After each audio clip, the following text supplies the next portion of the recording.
Tangan kanan naik setinggi telinga. Jari 5 berjari. Apakah artinya itu? Negara kita telah merdeka. Suara mengguntur, mengucapkan salam nasional merdeka.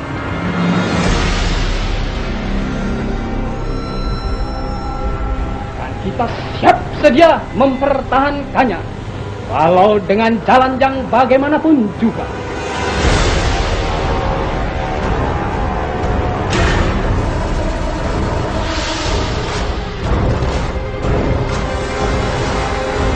Merdeka!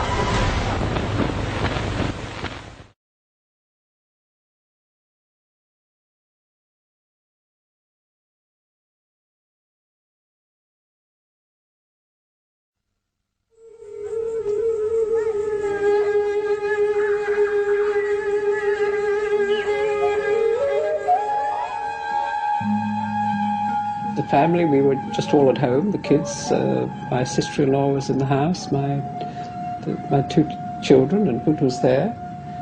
I think, as I recollect, I just got on a car and went to work. The 30th of September, I was at home with my children. The 30th. That evening of the 30th of September, I was invited to go with some other embassy people out to a shadow play being staged in a village outside of Jakarta.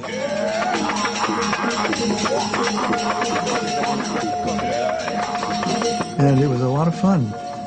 And we were there until, I think it was almost 1 o'clock, 1:30 when we left. On the night of September 30, 1965, I was in Jakarta. In fact, along with a number of other diplomats, I attended a wayang kulit performance, actually not too far from the home of General Yane, one of the generals who was murdered later that night.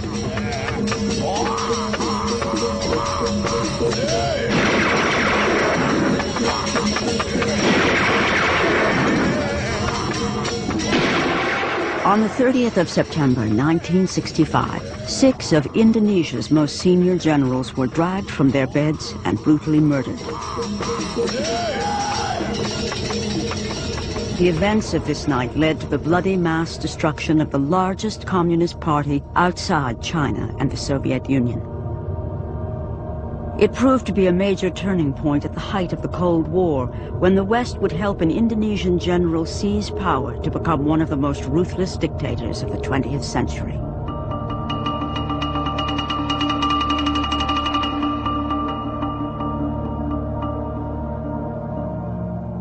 The United States, Britain, and Australia had desperately wanted to see the overthrow of this man, Sukarno, the first president of Indonesia.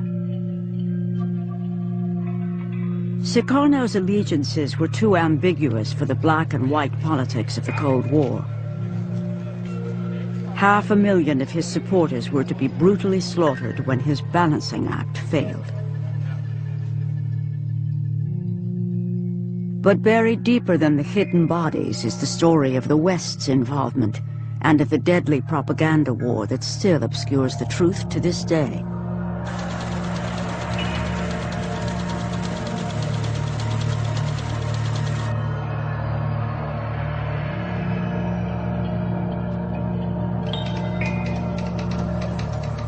Popular understanding of what happened came from the reporting of a few Western journalists who were in Indonesia at the time. But it was a difficult story to cover, and what they did report was manipulated, cut, and buried in the back pages. This film tells the tragic story of what many would still prefer remain buried as a forgotten footnote of the Cold War. The man who came to power, General Suharto, established one of the most durable and corrupt family regimes of our time. He and his army have the sinister distinction of murdering more of their own people than any other regime supported by the West.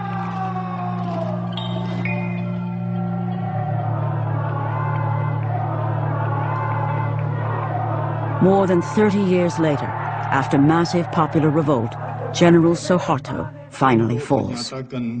Berhenti dari jabatan saya sebagai Presiden Republik Indonesia terhitung sejak saya bacakan pernyataan ini.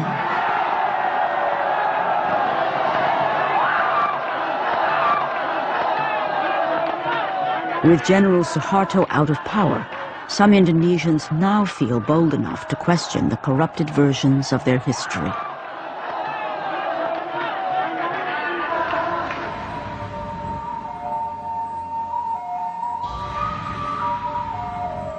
One untold story is about to be revealed in the mountains of Java as the first mass graves are finally opened. Joyo Santoso is the only member of his family who now feels it is safe enough to talk about his brother who lies buried here. Kakak saya namanya adalah Ibnu Santoro MA, Master of Arts. Di sini adalah dibunuh, kemudian ditembak, kemudian dimasukkan ke dalam lubang, ya, 2 lubang yang ditumpuk satu persatu.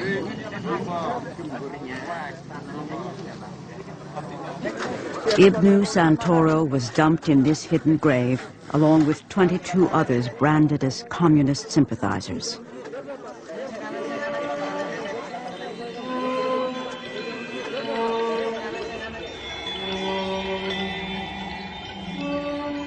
Another legacy of General Suharto was hundreds of thousands of political prisoners.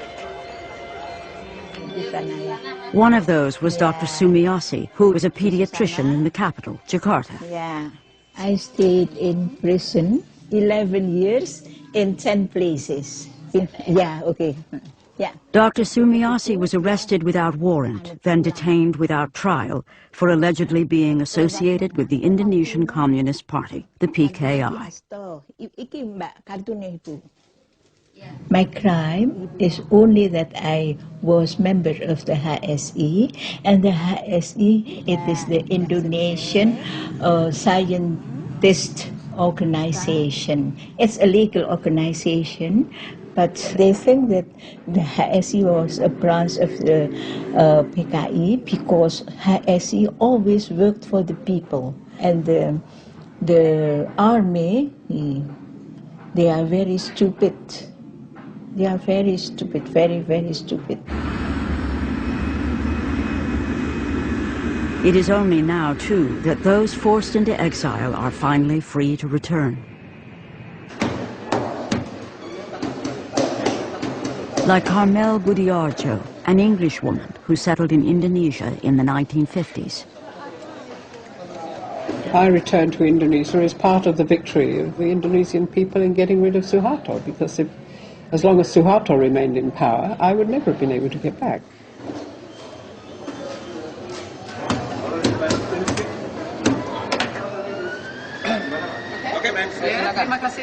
Carmel Budiarjo spent 4 years as a prisoner of Suharto. My name was still there on the blacklist, even though I have a visa. They were under the impression that they would have to go to the commander of the army to get clearance for me. And then suddenly, everything vanished, all the problems vanished, and they said, oh, you can go in, it's all right. Carmel is now a human rights campaigner.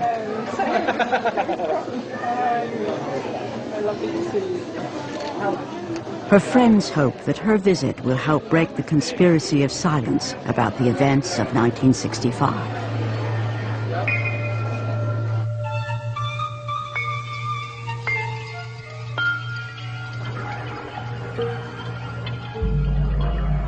Who was this leader of Indonesia that the anti-communist West was keen to depose? Sukarno was born in 1901 in Java, the dominant Indonesian island. He grew up under the demeaning rule of Dutch colonialism.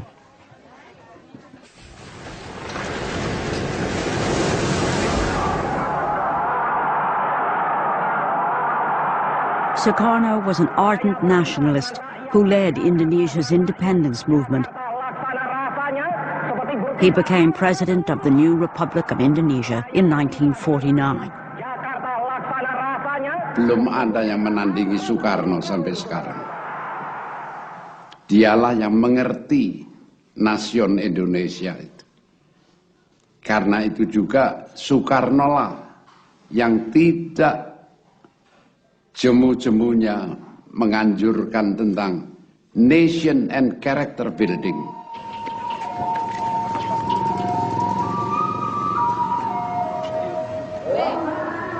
President Sukarno's ambition was to unite a new nation from a clash of cultures, languages, and the world's main religions.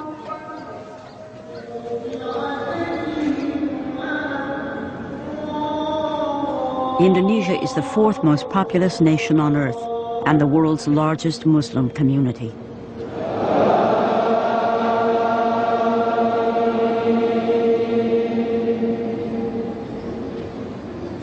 Kepribadian banteng.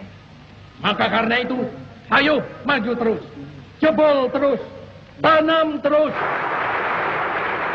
Sukarno thought he could preserve his own one-man rule by balancing the competing ideologies inside his country. I tolerate all ideologies. The nationalist ideologies, the religious ideologies, the communist ideologies. So far, they are not making trouble or damage to the Indonesian state. Sukarno's balancing act might have succeeded indefinitely if the Cold War hadn't been raging outside Indonesia, where the domino theory held sway. Here's Indochina. If Indochina falls, Thailand is put in an almost impossible position. The same is true of Malaya with its rubber and tin. The same is true of Indonesia. If this whole part of Southeast Asia goes under communist domination or communist influence, Japan must inevitably be oriented toward the communist regime. America says welcome in a big way to President Sukarno.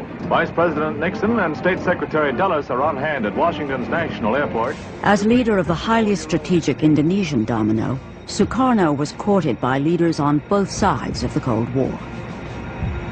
He attempted a policy of neutrality, believing this was the best way for his young nation to gain assistance from East and West. May God give us, America and Indonesia, the best friendship which has ever existed between two nations.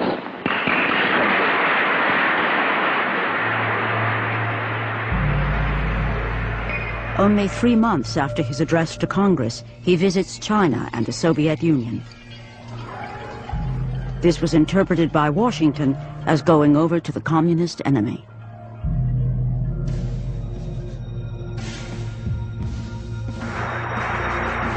The United States becomes even more alarmed by the success of the Indonesian Communist Party in 1957 elections. Indonesia is now seen as a questionable ally.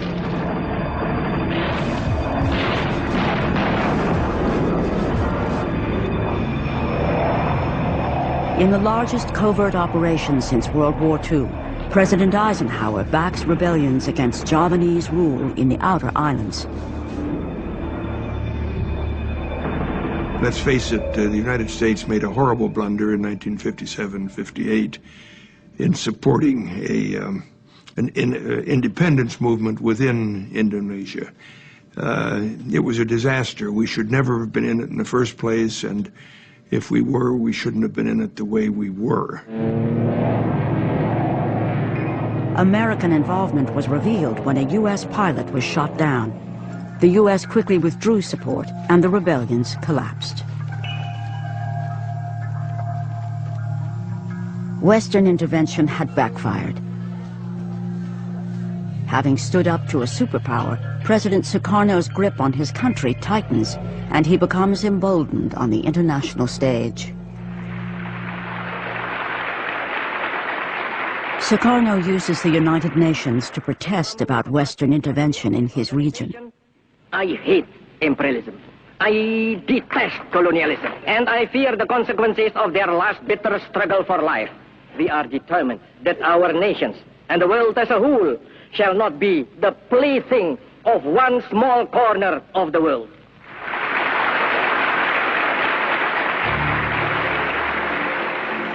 Shortly afterwards, Britain moves to form the new state of Malaysia on Indonesia's border. Sukarno is not consulted. Incensed, he launches a military campaign against British forces to crush Malaysia.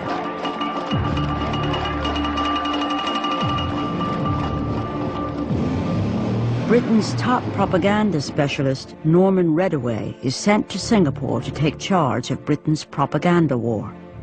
What I remember Norman telling me, his mission was very simple. Do anything you can, he was told, to get rid of Sukarno.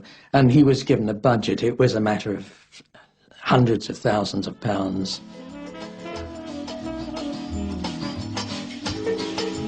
Sukarno had a well-deserved reputation as a womanizer. The CIA had tried to undermine him in the eyes of his people by producing a pornographic film with a body double wearing a Sukarno mask.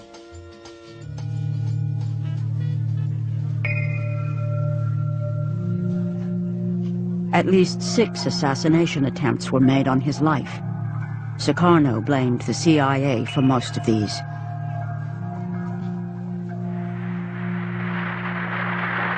National Congress of the Indonesian Communist Party open. By the 1960s, under the leadership of Chairman Aidit, the PKI had become the largest communist party outside China and the Soviet Union, with over 3 million members.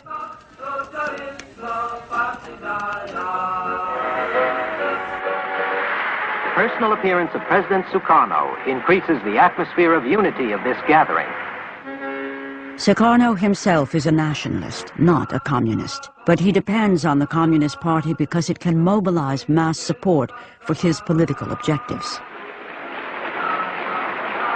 In return, Sukarno protected the PKI by banning anti-communist press and by restraining the army, also a potent political force in Indonesia. The chairman of the Communist Party had outlined a new approach of a kind of parliamentary road to power. At the same time, the Indonesian army was fairly unique because it operated also like a political party. And in that sense, the Communist Party and the army were in competition with each other, all from the village level up to the capital city. The West, as well as many Indonesians, fear the country is in danger of falling into communist hands. Supporting the army is seen as the best hope for the anti-communist cause. With the PKI growing rapidly under Sukarno's protection, the lines are drawn for an inevitable showdown.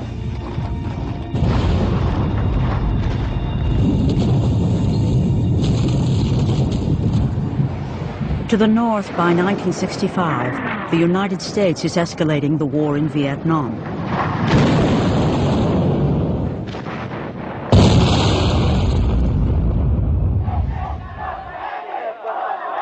In protest, U.S. buildings in Indonesia become a target.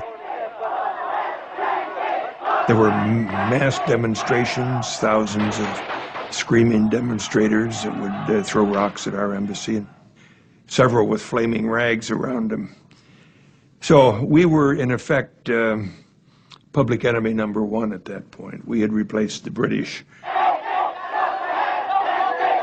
Anti-Vietnam War protests are also the order of the day at the University of Wisconsin, where Ibnu Santoro has been studying economics for the past 5 years. Jadi dia 2 tahun selama di USA, dia mendapatkan ijazah MA. Kemudian dia mengambil doktor PhD dengan tambahan 3 tahun lagi. His friends from Wisconsin say he loved JFK, democracy, and the American way of life. But Ibnu's fate was to be sealed by the politics of his day. Tapi karena ada konfrontasi antara Amerika dengan Indonesia pada waktu itu, jadi semua mahasiswa yang di Amerika, Indonesia ditarik lagi ke Indonesia semuanya, termasuk kakak saya, berikut dengan keluarganya. Returning home to a country being polarized by Cold War politics, Ibnu gets a university job by joining the Indonesian Graduates Association, a group associated with the Communist Party. Tensions were also rising in the countryside where the PKI had been enforcing President Sukarno's land reform program.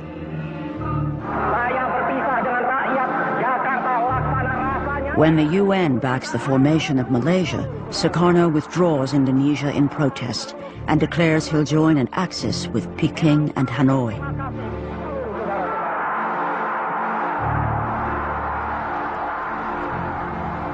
President Sukarno has now gone too far for the West. For nearly 15 years, he'd balanced both sides of the Cold War. By 1965, Sukarno appeared to be siding decisively with the communists. The West, with Machiavellian logic, hoped the Indonesian army would step in. If the PKI mounted an unsuccessful coup, it would provide the perfect excuse.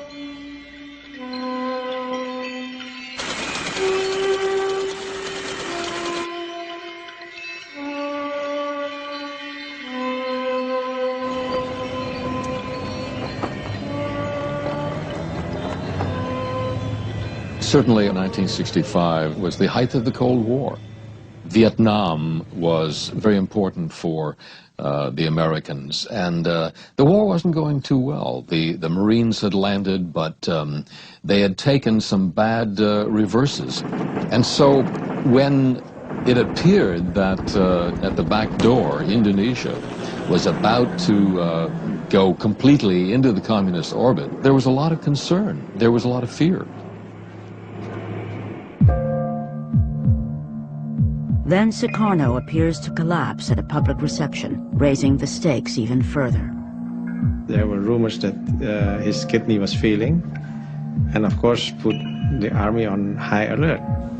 It did raise questions. If he's sick, what will happen if he dies? Who will move? Who will take over? The PKI do it by themselves? Will the army do it? Will God knows who else do it? Rumors circulate that an Army Council of Generals, backed by the CIA, is plotting to overthrow Sukarno. Army was clearly keen if Sukarno became incapacitated, they would seize power.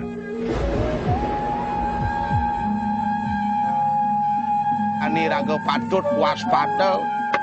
Apa angon waspada darmo ne jalan gisi. Angon munahang sahananing momo darawake bedewa ratu cicing borosan dugas pidan sing kita ane tata tutuk rakyat tadi sengsara lantas tuh.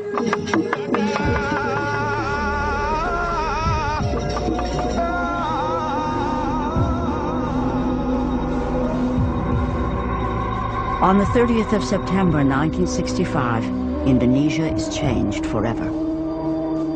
This 4-hour film is General Suharto's version of the events of that night.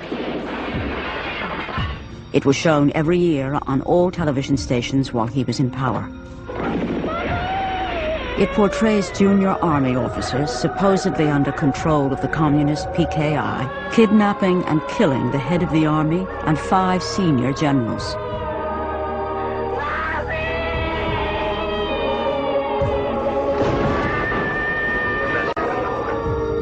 General Suharto puts down the so-called 30th of September movement and heroically saves the nation. It's all over in less than 24 hours. My God, they said, well, they've done it. And then the air attaché came running in and said, there were the servants in his house said they were shooting out in back of his house. Some general got hit, they said.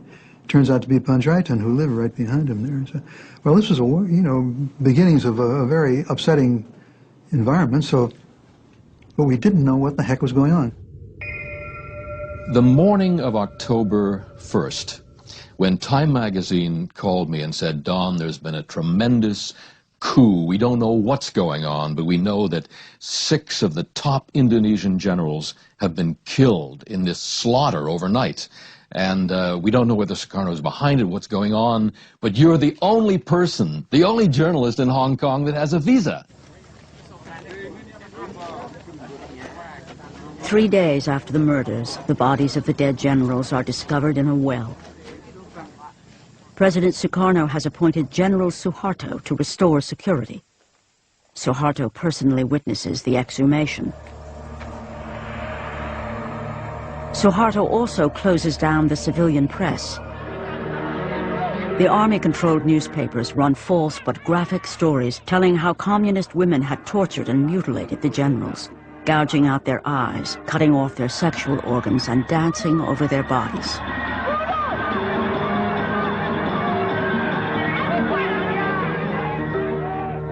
The Indonesian Communist Party, the PKI, is blamed for the abortive coup.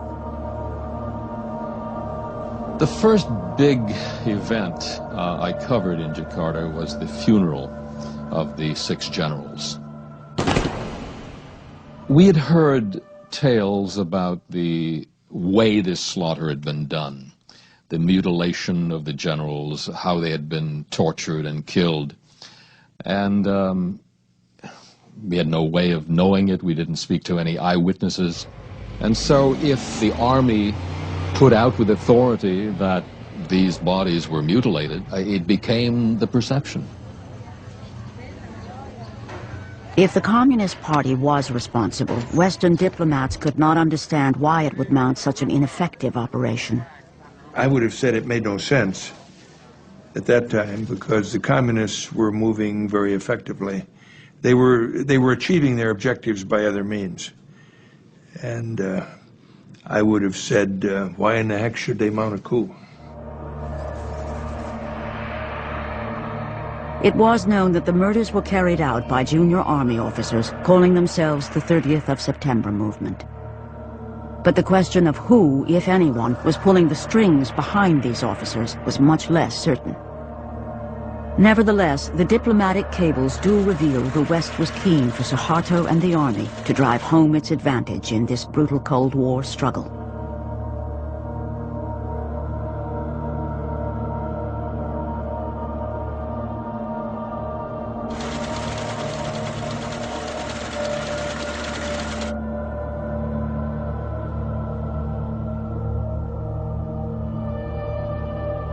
In the 3 or 4 weeks following the putsch, Norman Redaway put together a radio program which was then sent back into Jakarta and broadcast to Indonesian people, in the Indonesian language of course, purporting to be an Indonesian-sourced program.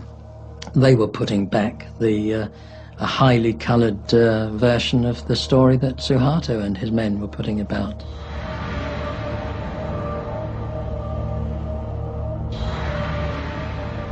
The British-made propaganda program called The Voices from the Well was broadcast from a radio station set up next door to Suharto's house.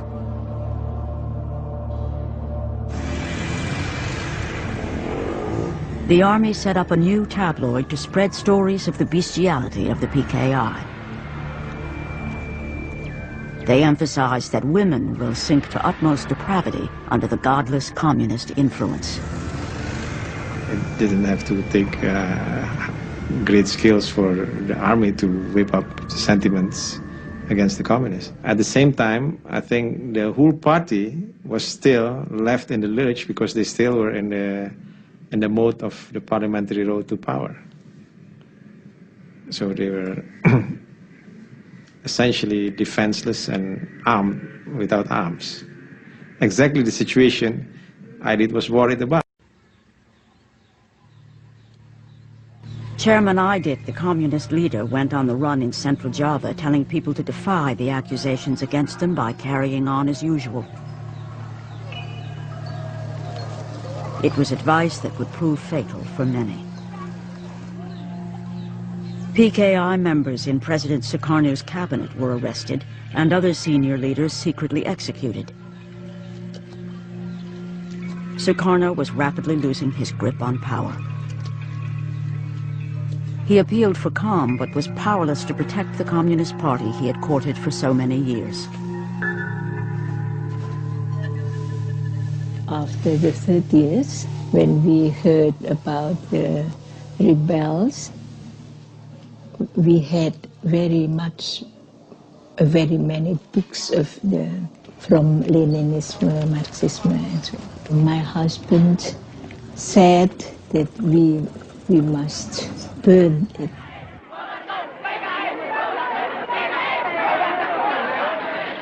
Mobs of students hit the streets in protest against the PKI.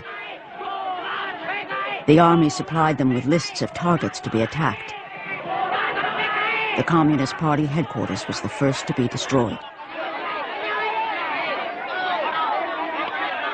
As time went on, we saw that the anti-Sukarno factions of students gained in strength and importance, and of course they were manipulated and steered by the army. I often saw army officers talking with or conferring with students, letting them know how far they could go that day.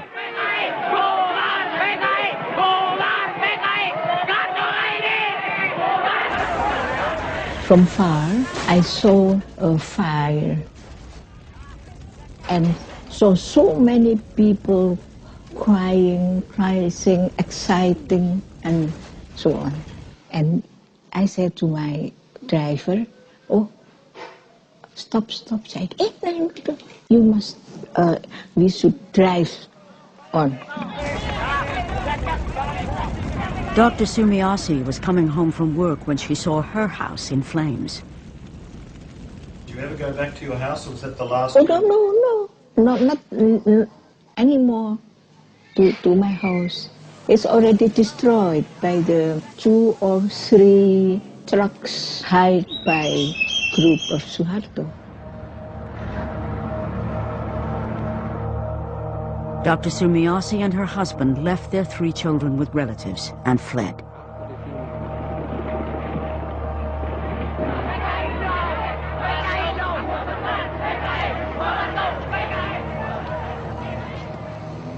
Carmel Budiarjo lost her job as a translator in the Indonesian Foreign Office almost immediately. As suspected communists, Carmel and her husband were arrested by the military. I was sitting in the small room on the side here, and the soldiers came in and they asked for me. That's where I was arrested, in the front room.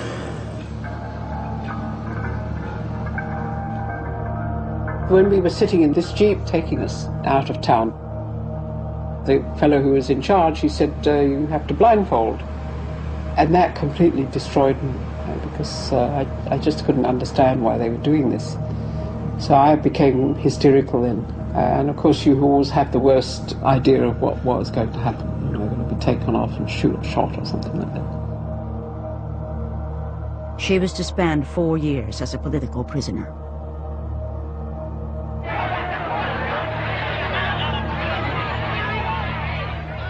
In the capital city, even people with the most tenuous links to the PKI are arrested en masse.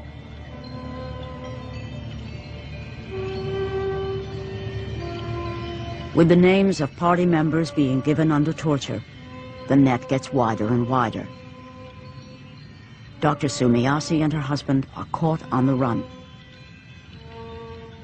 When Suroso called me for an interrogation, and he is very, very cruel, he said, "Are you a member of the PKI? Oh no.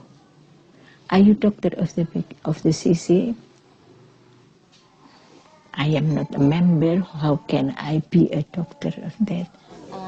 As the wife of a party member, she was threatened with electric shock torture when she would not cooperate. Oh, my heart beat it so hard, maybe that somebody can hear how hard it was. Then I blew him on his stomach. "Hey, Pak Senap, don't do it, Pak. Don't do it. Please don't do it." "Well, why? I am electrophile." "What's that? Electrophile?" "Electrophile, I can die when you give me." "Oh, it's very, very low." "Although it's low, how low it is, I can die. And when I am dead, my spirit will strangle you." With his balancing policy in ruins and under pressure from the military, President Sukarno appoints General Suharto as the new head of the army. I, President, Supreme Commander of the Armed Forces of the Republic of Indonesia, appoint Major General Suharto. I appoint him as Minister, Commander of the Army. Now in official control of the army, General Suharto plans the systematic destruction of the Communist Party. He immediately dispatches his para-commando troops to central Java. Here they purge any army officers sympathetic to the PKI. The army then turns its attention to alleged communist sympathizers all over Indonesia. As long as there is still one communist in Indonesia, I think we still have a military operation against this one person. Well, Suharto gave the orders to clean up everything, to every commander who was under his organization. So this is what I did.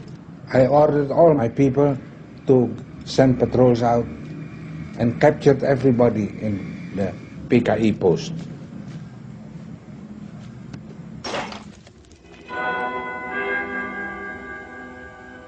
Captured PKI leaders at first stuck to their principles of keep your mouth shut, or you don't know anything, can't do anything, and don't understand anything. But the operations has found an efficient answer to these slogans by launching the drive of surrender, support the government, or die.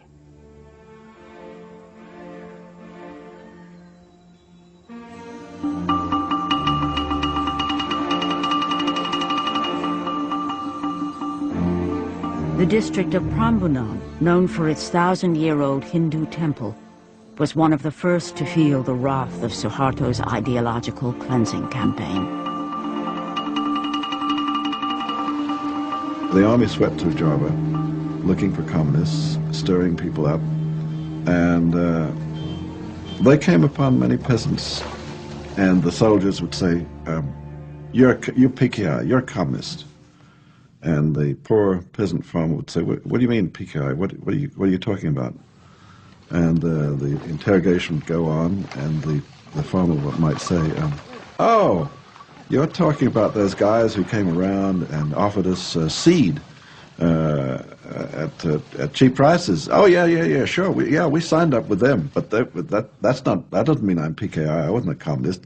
Those are just fellows who helped me out when things were tough.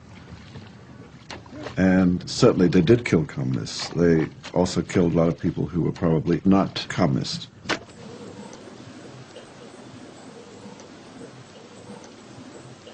Kalau dipuruki kan bur yang mati kepedil wonten lepen iki. Sore gawe ruangan anu nggih bur. Ana sing sederek niku nggih akeh ning kula mboten ngerti. Wong giliran kok lesa wengi. Nek sing Klaten wong edan, nek sing Prambanan wong kulon.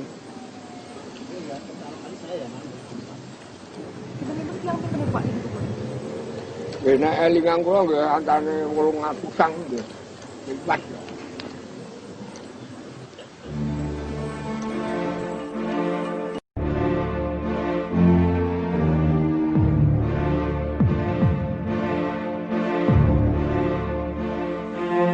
The army was in complete control. You couldn't get 10 feet out of Jakarta without proper papers and permission from the army. After hearing reports of great slaughter going on, I was finally allowed to drive down there. At that time, there were 2 or 3 military trucks filled with civilians, families, men, women, children. And we were told these were communist suspects. This wasn't something I was supposed to see. But I can recall that day there were something like 2,000 people just in that one day being rounded up and taken to a central holding place. One of the most amazing things was that you had a major, massive communist movement done in with weaponry and power and force that was contributed by the Soviets, which is, there's a tremendous irony in that, and well, you can't help but take a certain satisfaction in that.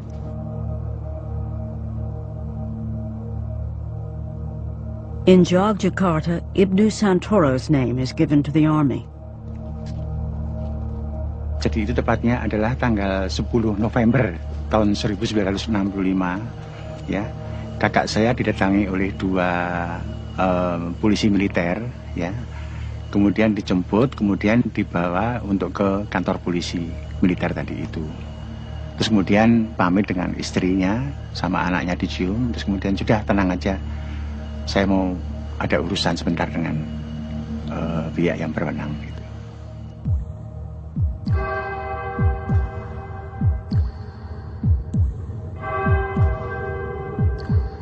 Ibnu Santoro is taken to this interrogation center, only a few hundred meters from his house. Here he is detained and tortured. Kalau ditahan di situ, kemudian tiap hari dia datang mengantar makanan, minuman, pakaian, juga rokok. Setelah itu, kemudian selang beberapa bulan, ya, itu kita mau ke sana, sudah dikatakan bahwa Ibnu Santoro sudah tidak ada di situ lagi.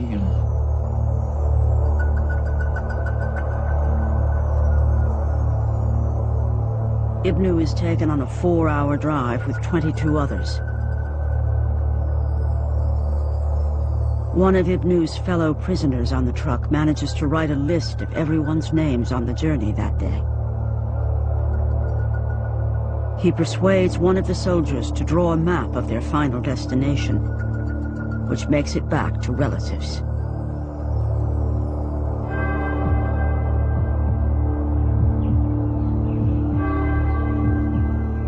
Ibnu is taken to a forest near the village of Kaliwiro, where a hole has been prepared. Here he is shot in the back of the head.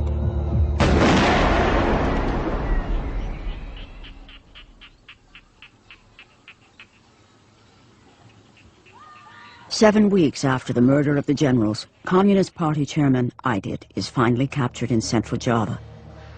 He's forced to sign a confession and is then executed on General Suharto's personal orders.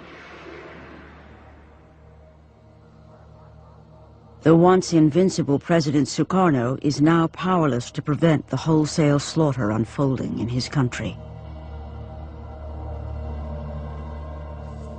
General Suharto and the army now plan his downfall and the complete takeover of government. The military arms civilian death squads and supervises further mass killings. This man was part of a Muslim militia gang in East Java in 1965. Sometimes, all the students were collected in a certain place and then instructed by a certain leader from the army, and they distribute to us a number of people, and ask us to kill them. So we know exactly that this is organized. The U.S. provided secret financial assistance.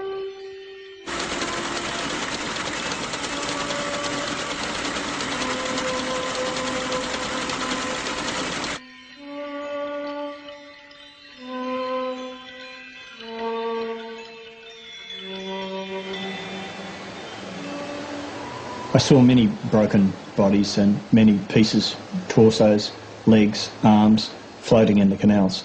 And this went on day after day, night after night. Hundreds of them.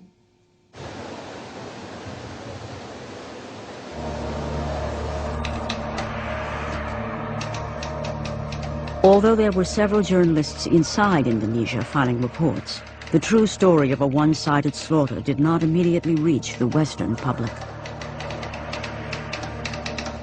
I reported many interviews of catastrophic occurrences, but a lot of them didn't see the light of day in newspapers. I wrote a daily file for Time magazine, and I also sent reports to the BBC and to NBC News. Most of my material was going through other journalists who were staff people in Singapore, and they would edit my stories, discard my stories, because they didn't believe them. It's incredible that they could second guess and kill my stories that I was gathering on the spot. In the mid-1960s, at the height of the Cold War in Southeast Asia, stories that might engender sympathy for communists were not welcome. In this context, most newspapers and broadcasters reported the Army's death squads as engaged in a civil war. There really was no sense that there was a centrally organized slaughter of alleged communists.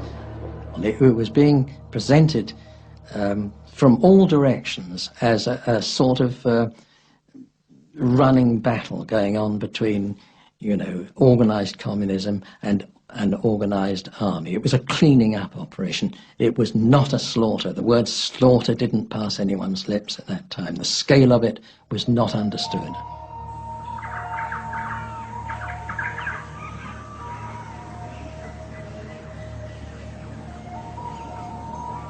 On the island of Bali, the army laid the groundwork for communal butchery.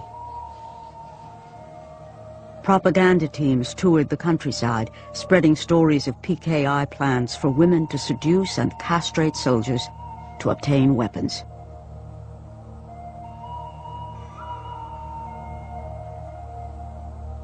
There was a deadly choice. You either took part in crushing the communists, or you were one of them.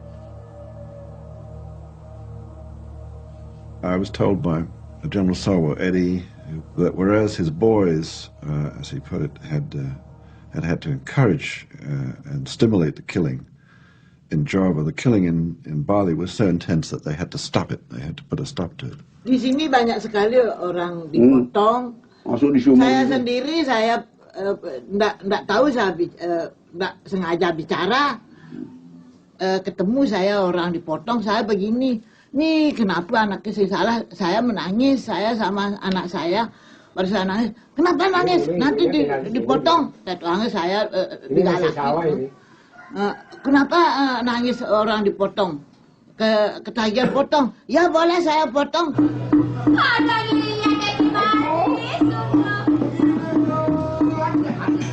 Today, the tourist brochures sell Bali as an exotic paradise. They don't mention that 80,000 people were butchered here in the space of only 2 weeks.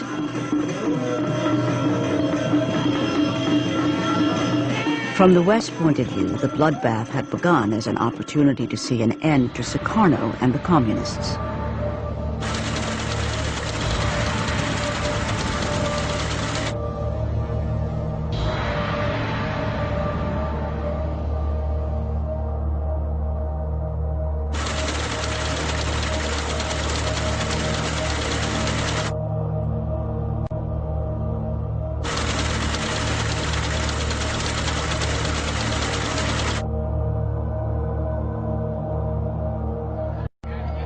Some news organizations outside Indonesia were instruments for broadcasting Western propaganda into Indonesia. Of course, Radio Australia worked closely with the Foreign Affairs Department in Canberra and got advice or guidance, let's put it that way, got guidance from the department as to what it should say in its broadcasts. From time to time that guidance wasn't followed, but mostly it's true to say it was followed. The BBC's reputation amongst listeners in Indonesia was high, and at a time when the Indonesian people would feel that they could not rely on their own media, they of course are going to be leaning on what they regard as reliable sources, BBC, Radio Australia and so forth. I think there's no question whatsoever that we were all manipulated. I think probably the manipulation was being orchestrated by Norman Redaway, but I've no doubt that he too was also a part of an organisation in which the Indonesians played their part. The Americans certainly played their part.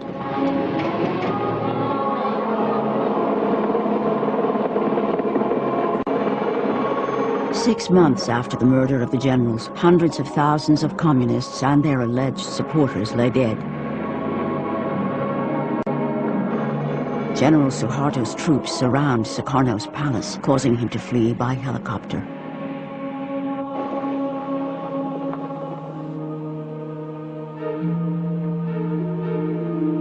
Later that day, President Sukarno is forced to sign a letter which hands the power of the presidency to General Suharto. Suharto immediately uses the letter to arrest 13 members of President Sukarno's cabinet and to legitimize the slaughter of suspected communists.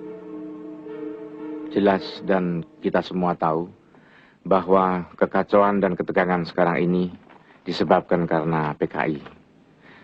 Saya menggunakan surat perintah ini untuk membubarkan Partai Komunis Indonesia.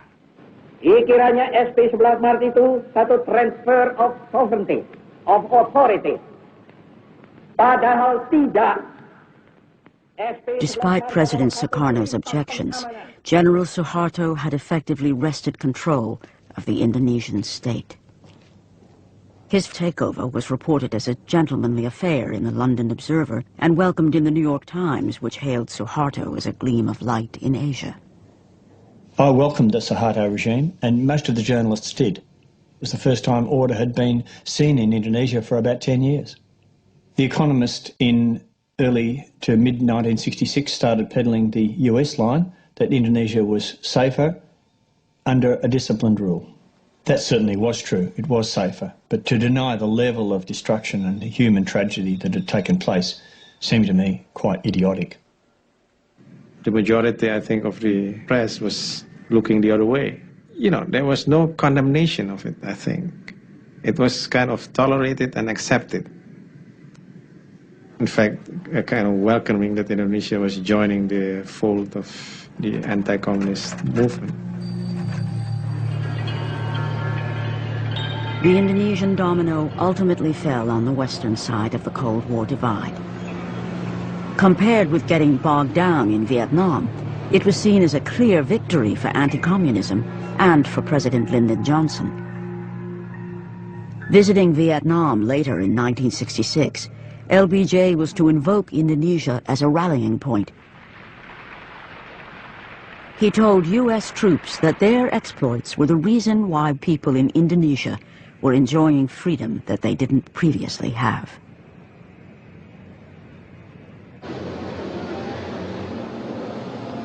But in reality, it would be more than 3 decades before Indonesia would taste political freedom and freedom of speech.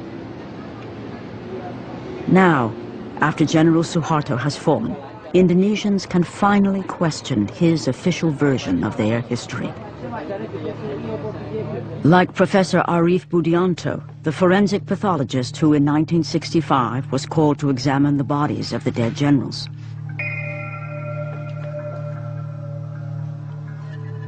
I got 3 bodies to examine. Not a single one of the bodies do we find the penis slice. Or we had signs of torturing, we don't find. Nobody is glad to sign our reports because the newspapers, they wrote already about the torturing. They said the penis, they cut it off and then they throw it. They play with that, the Garwani's women.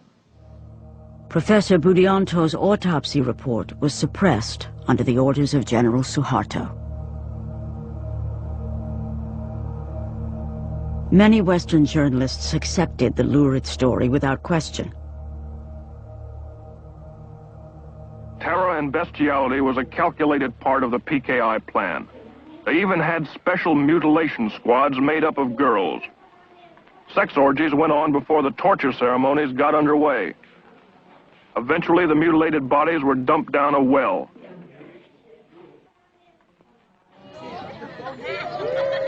This monument was built at the place where the generals' bodies were dumped down the well.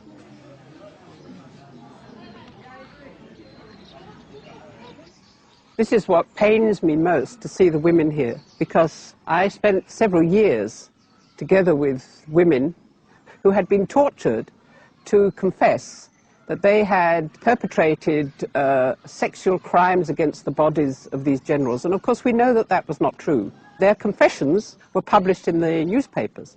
And this was perhaps the most important propaganda weapon that Suharto used to send people out and kill members of our suspects, communist suspects, family, everything.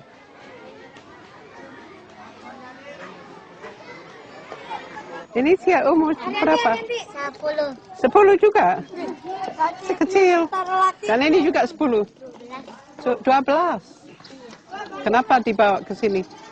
Jalan-jalan aja. Hah? Lihat pahlawan. Hah? Mau nyatet sejarah. Oh. Tapi gurunya bilang ini betul apa yang dilihat sini? Betul. Ya, tapi sebetulnya banyak bohong di sini. Banyak hal yang diuraikan di sini di diorama itu tidak benar.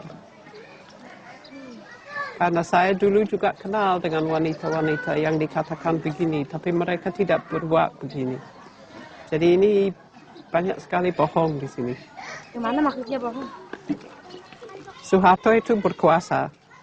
Jadi dia membuat ceritanya sendiri apa yang terjadi di sini supaya orang benci sama PKI. Dulu kan Sukati itu putar 31 September. Iya. Itu filmnya itu benar apa enggak itu? Tidak benar. Ya. Banyak bohong. They say here these killings shouldn't be repeated. What happened after this was not 6 people being killed, but more than 600,000 people killed. And these are the people I'm thinking of now, because I think they deserve a monument for the way in which they were killed.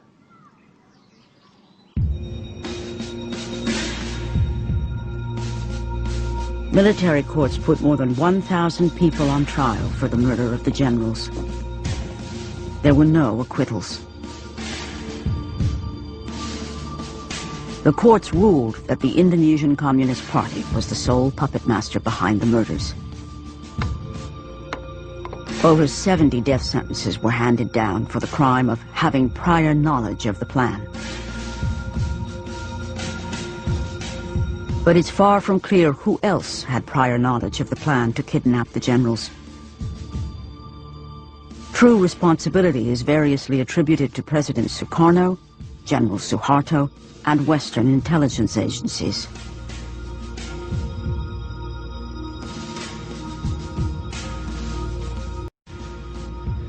The only leader of the 30th of September movement left alive is Colonel Latif, who survived 33 years in prison.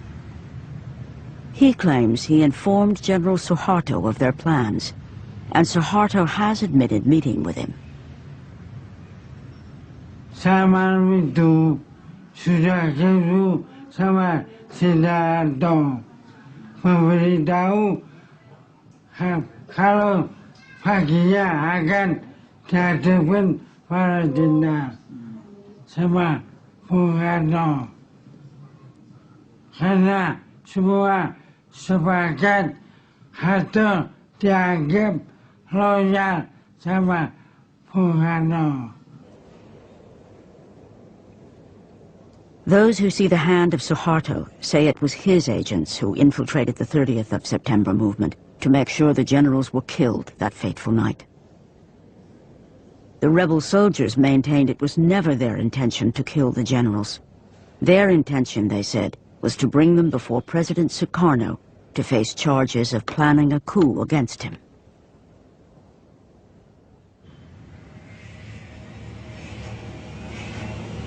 President Sukarno was put under house arrest for his supposed involvement. He died a broken man in 1970.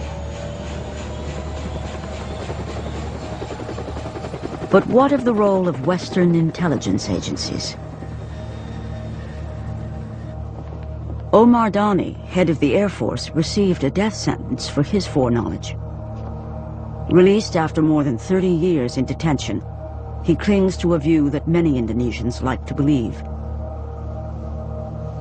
I think that the CIA is fully involved.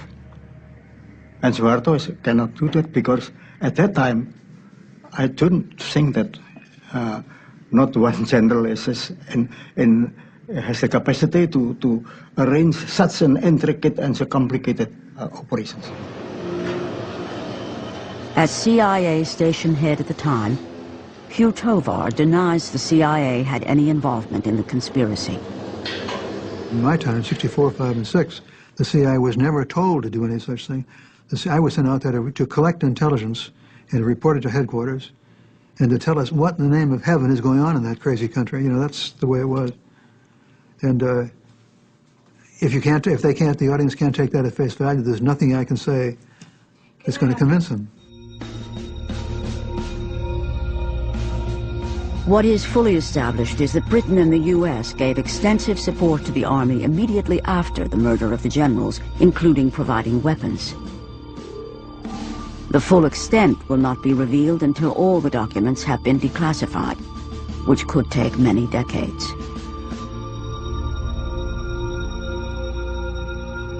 For years, American diplomats strenuously denied providing lists to the Indonesian army, until recent declassifications revealed the truth.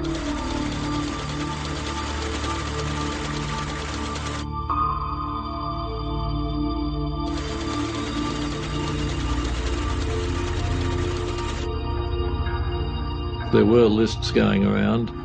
I don't know who compiled them, but the theory was they're the people who are going to be extirpated next.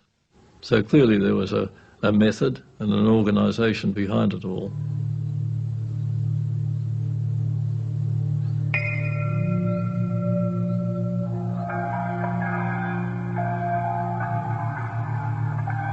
It may never be established how many people died in the massacres. Today, some academics estimate up to 1 million Indonesians may have been murdered. Sampai sekarang tidak jelas berapa jumlahnya.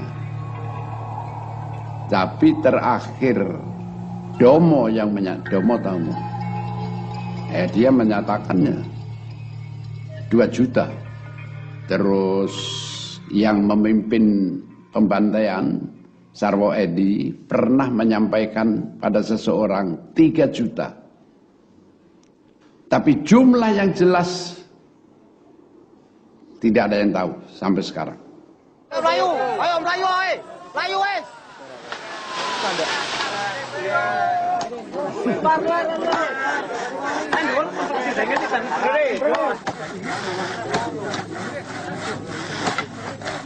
The newly established Massacre Victims Research Foundation wants to confront history by digging up the skeletons that have lain silent for 35 years. This wasn't Nazi-style industrial-scale killing. It was village-level murder with many thousands of graves spread across the country. Ya, kami mendapat surat dari yayasan itu yang mencari orang-orang hilang tadi itu, dan dinyatakan bahwa itu para korban yang telah dieksekusi sebanyak 23 orang itu, Kaliwiro ini, itu akan makamnya akan digali kembali.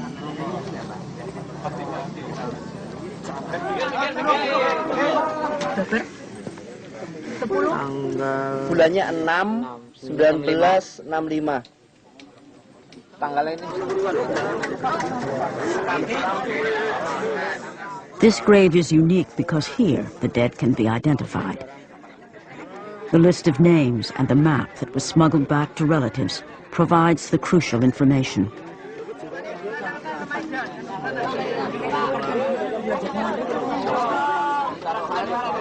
Sekarang saat ini ya, setelah kami mengetahui ada kerangka ya yang kalau diidentifikasi ya.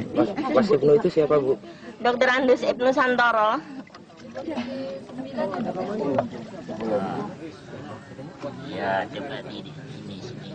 Saya karena ada 2 gigi yang dicabut ya, dan sesuai dengan berita dari dokter yang bersangkutan, ya, dokter forensik yang meriksa bahwa ini adalah kakaknya. Karena pada waktu itu berumur 34 tahun, ya, itu.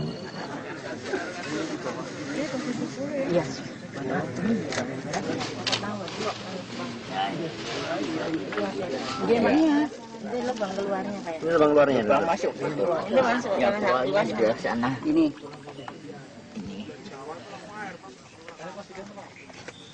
Ke depannya.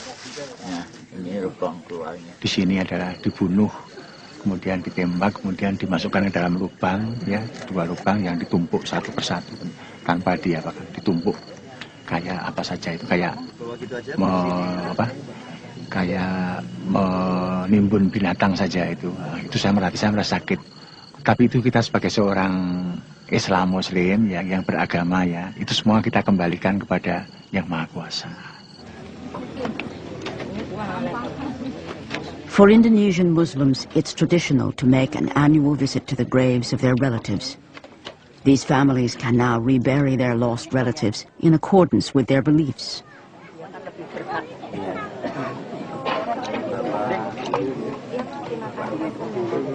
Keluarga ini duduk di makan, kentung tangan, tanah tumpah darah bapak.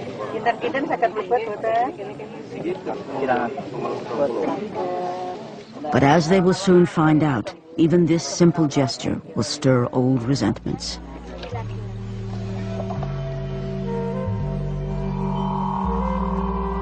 An estimated 600,000 political prisoners were held without trial in the early years of Suharto's rule.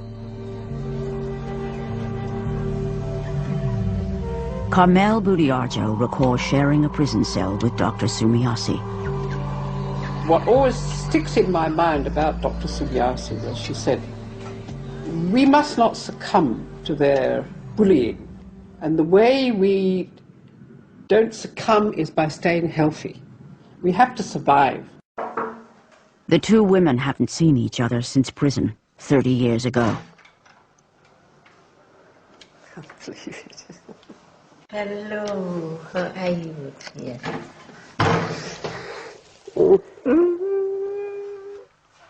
Dan baru sekarang bisa kembali ke Indonesia. Iya, kembali. Karena lama tidak boleh.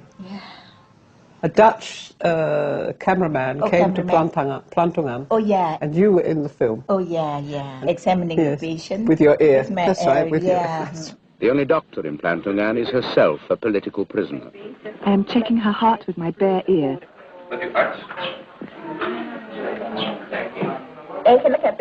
Actually, I need a stethoscope, but there is no stethoscope. Kita membuat tempat yang sedih ini, neraka ini sebahagia mungkin. Hati tetap pedih. You don't jangan lupa. Ya, don't forget. We have always a tough and a bitter heart in our heart. All is bitter. But di luarnya, ya, kelihatannya itu kita ini ya biasa saja. Biasa saja. Sebab itu apa? Ya, oleh karena kita tidak tahu kapan mau keluarnya, berapa lama, jadi membuat hidup di sini ini sebaik mungkin. In the 11 years she was detained, Dr. Sumiasi barely saw her 3 children grow up. Kalau anak tidak tahu, kalau anak saya ngomong bahwa saya bukan anak saya, tahu. Waktu dibawa ke Plantungan saya, terus ditawarin mesti keburu, anak berapa coach rodet tanpa anak, jadi berangkat sendiri. Nah gitu, jadi tidak pernah ngomong seitunya. She wanted to protect her children from the vilification directed at families of communist suspects. Even today, her children still call her auntie in public because of the institutionalized shame from the Suharto years.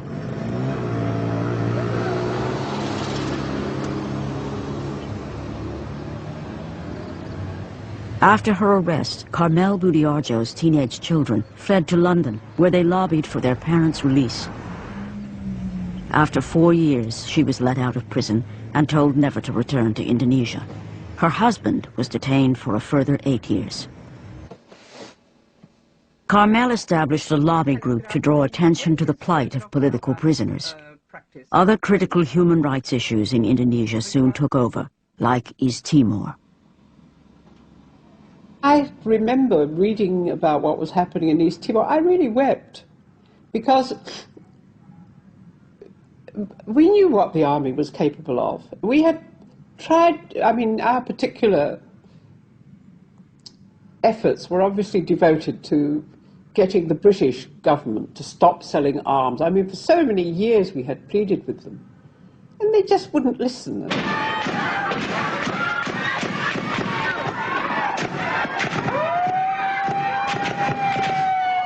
By the 1990s, the Indonesian army had been getting away with murder for 25 years with scant criticism from the West. But on this occasion, the Western media managed to get pictures of one of its massacres in broad daylight. In East Timor, the Indonesian army used their tried and true tactic of recruiting militia gangs, the tactic condoned by the West in 1965. I do see a line there right from the start. We condoned it, let's put it that way. I don't think we should have condoned it entirely as we did. We've given them the impression, particularly the army, that, you know, in the long run they can do what they like. But it was the people of Indonesia themselves who suffered on an even greater scale under General Suharto's military dictatorship. In Indonesia, the army was fully in control of the political instruments of power through surveillance and domestic intelligence, you know, conducting, you know, dirty tricks, operations, including extra-legal killings, kidnappings, you name it, torture, state terror.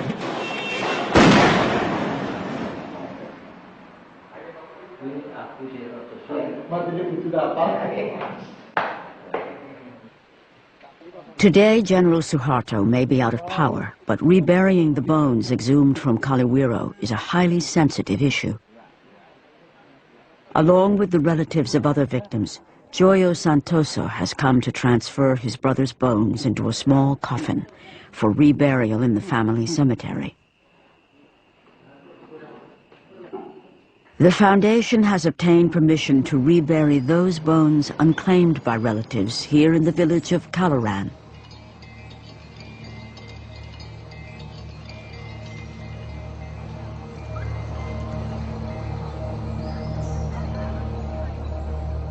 Local Muslims object and blockade the house.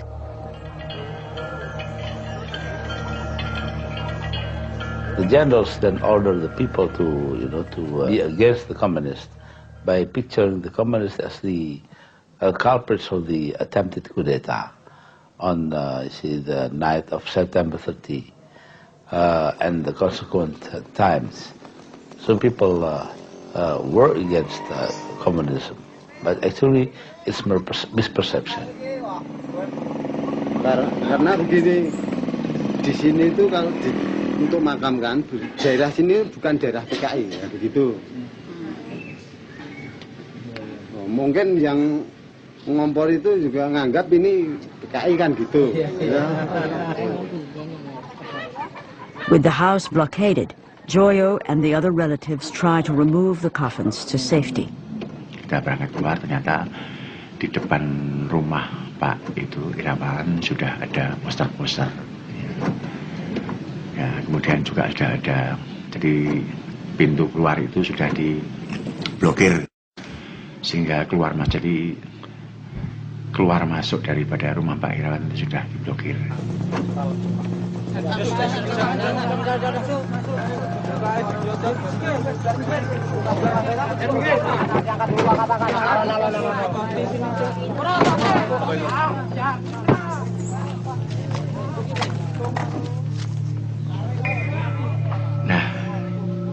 kemudian mereka sempat memancing emosi ya dengan jalan penempeleng itunya, sopirnya, keneknya, terus kemudian Bu Sri juga semacam diperlakukan dengan kasar ya gitu. Silakan Ibu ke tempat Pak Irawan dulu. Tua-tua petinggal. Nah setelah itu kemudian yang keluar yang pemimpinnya yang pakai kumis tadi itu teriak-teriak, pokoknya memaki-maki lah, PKI gini. Kemudian kanan, ayo siapa mau marah ya, sambil mengeluarkan pisau belati. Yang mau marah saya bunuh. Cuma kecemburuan ideologis, karena kita tahu semua bahwa yang akan dikebumikan ini tulang belulang dari orang-orang yang berdekatan sebagai ex G30S. Joyo and the others managed to rescue their relatives' bones for later reburial.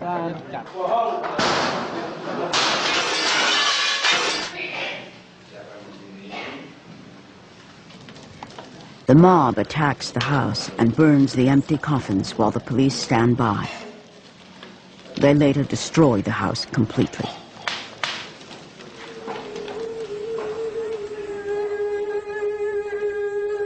In the stories of the shadow plays taken from ancient Hindu texts, injustice is bloodily avenged.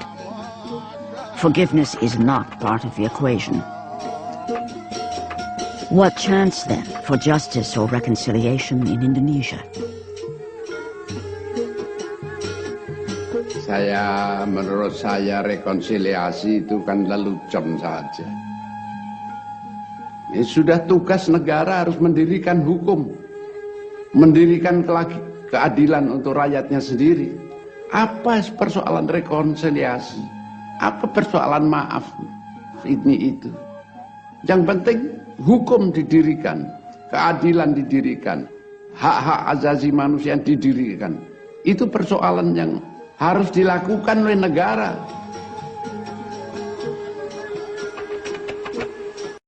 We have to be honest to history.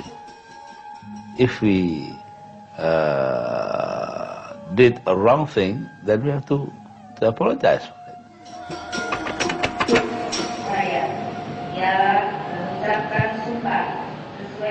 Having struggled against Suharto's authoritarian regime, President Sukarno's daughter now takes her oath as the new president of Indonesia.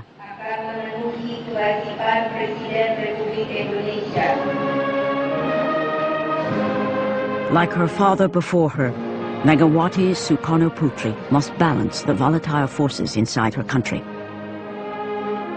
The military remains powerful. Her only counterweight is Indonesia's fragile democracy and the shaky rule of law.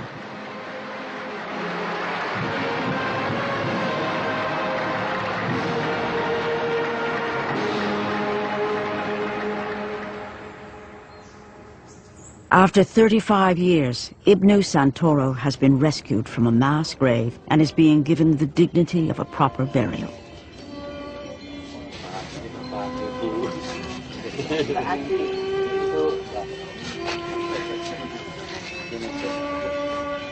One person among the countless victims of this Cold War massacre is finally laid to rest. But in today's Indonesia, the ghosts are very much alive.